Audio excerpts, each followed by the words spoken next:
Prenez des eaux, plane l'esprit de vos baptêmes. Ouvrons nos cœurs au souffle de Dieu, car il respire à notre bouche plus que nous-mêmes.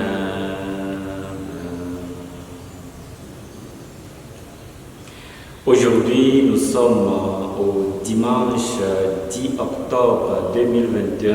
Nous sommes au 28e dimanche du temps ordinaire de l'année B. Évangile de Jésus-Christ selon saint Marc. Marc chapitre 10, versets 17 à 30. En ce temps-là, Jésus se mettait en route quand un homme accourut et tombant à ses genoux lui demanda: Bon maître, que dois-je faire pour avoir la vie éternelle en héritage? Jésus lui dit: Pourquoi dire que je suis bon? Personne n'est bon sinon Dieu seul. Tu connais les commandements: ne commets pas de meurtre, ne commets pas d'adultère, ne commets pas de vol, ne porte pas de faux témoignages, ne fais de tort à personne, honore ton père et ta mère. L'homme répondit: Maître, tout cela je l'ai observé depuis ma jeunesse. Jésus posa son regard sur lui et l'aima. Il lui dit: Une seule chose te manque. Va, vends ce que tu as et donne-le aux pauvres. Alors tu auras un trésor au ciel. Puis viens, suis-moi. Mais lui, à ces mots, devint sombre et s'en alla tout triste, car il avait de grands biens. Alors Jésus regarda autour de lui et dit à ses disciples: Comme il sera difficile à ceux qui possèdent des richesses d'entrer dans le royaume de Dieu. Les disciples étaient stupéfaits de ces paroles. Jésus, reprenant la parole, leur dit: Mes enfants, comme il est difficile d'entrer dans le royaume de Dieu, il est plus facile à un chameau de passer par le trou d'une aiguille qu'à un riche d'entrer dans le royaume de Dieu. De plus en plus déconcertés, les disciples se demandaient entre eux: Mais alors, qui peut être sauvé? Jésus les regarde et dit: Pour les hommes, c'est impossible, mais pas pour Dieu, car tout est possible à Dieu. Pierre se mit à dire à Jésus: Voici que nous avons tout quitté pour te suivre. Jésus déclara: Amen, je vous le dis, nul n'aura quitté à cause de moi et de l'évangile une maison, des frères, des sœurs, une mère, un père, des enfants ou une terre, sans qu'ils reçoivent en ce temps déjà le centuple. Maison, frères, sœurs, mère, enfants et terre, avec des persécutions et dans le monde à venir, la vie éternelle. Acclamons la parole de Dieu. Louange à toi, Seigneur Jésus. Bien-aimés de Dieu, loué soit Jésus-Christ. Nous vous saluons en ce 28e dimanche du temps ordinaire de l'année B. Aujourd'hui, toute l'Église est rassemblée pour célébrer le jour du Seigneur.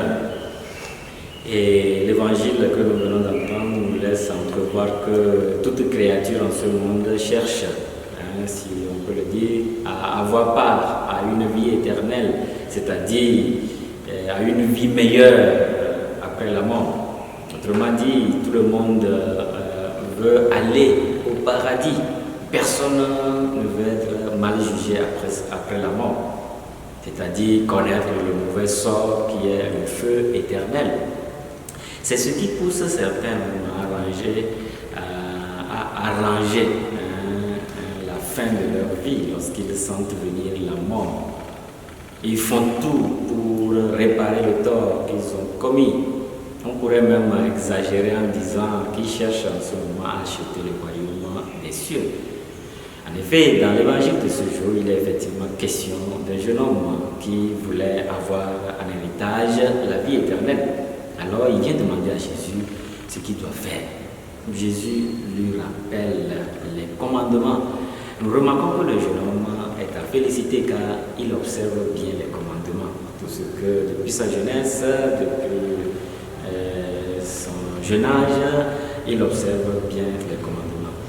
Mais comme le dit la lettre aux Hébreux, je cite, la parole de Dieu juge des intentions et des pensées du cœur. Pas une créature n'échappe à ses yeux. Tout est nu devant elle. Jésus étend cette parole de Dieu, cette parole vivante, voit en ce jeune homme une chose qui lui manque pour bénéficier de cet héritage qu'il demande. À travers la réaction de cet homme, on se rend compte que le dernier jugement ne sera pas seulement sur les commandements, mais surtout sur la charité. Sur la charité. Saint Paul l'a dit aux Corinthiens, tu peux beau avoir ceci, avoir cela, si te manque la charité, tu n'es rien. Encore faut-il que cette charité ne soit pas forcée, car il ne suffit pas de vendre tout ce qu'on a pour avoir part au royaume des cieux, car le jeune homme devient sombre. On voit qu'il envisage difficilement la perspective de tout donner. On voit clairement cela. Préférer Jésus à tout, comme Salomon, préférer la sagesse au trône et au sceptre. Voilà ce à quoi la parole de Dieu nous invite à ce jour. Celui qui s'attache à ses biens et n'en fait pas un bon usage, celui qui se limite seulement au respect des commandements, à celui-là, il manquerait quelque chose. Donc Jésus ne dit pas que si on a des richesses, on a ceci, on ne va pas entrer dans le royaume des cieux, il ne dit pas ça. Mais celui qui s'attache au bien de ce monde et n'en fait pas un bon usage, celui-là, il manque quelque chose. Celui qui respecte seulement les commandements, il lui manque quelque chose. Aujourd'hui, faisons chacun un examen de conscience pour voir ce qui nous manque, pour ne pas être jeté dehors lors du jugement. Qu'est-ce que je dois ajuster dans ma vie? Que chacun de nous regarde son cœur pour voir le détachement qu'il doit faire, le détachement qui lui coûte, ce qui le rend triste lorsque Jésus lui demande un service, surtout à l'endroit de ses frères et sœurs. Que cette parole nous aide aujourd'hui, et en même temps que nous respectons les commandements, nous faisons un bon usage de ces commandements, que nous puissions aussi être charitables et partager tout ce que nous avons, tout ce que nous sommes avec nos frères et sœurs. Que le Seigneur lui-même nous y aide et qu'il vous bénisse, qu'il bénisse cette journée dominicale. Au nom du Père et du Fils et du Saint-Esprit. Amen.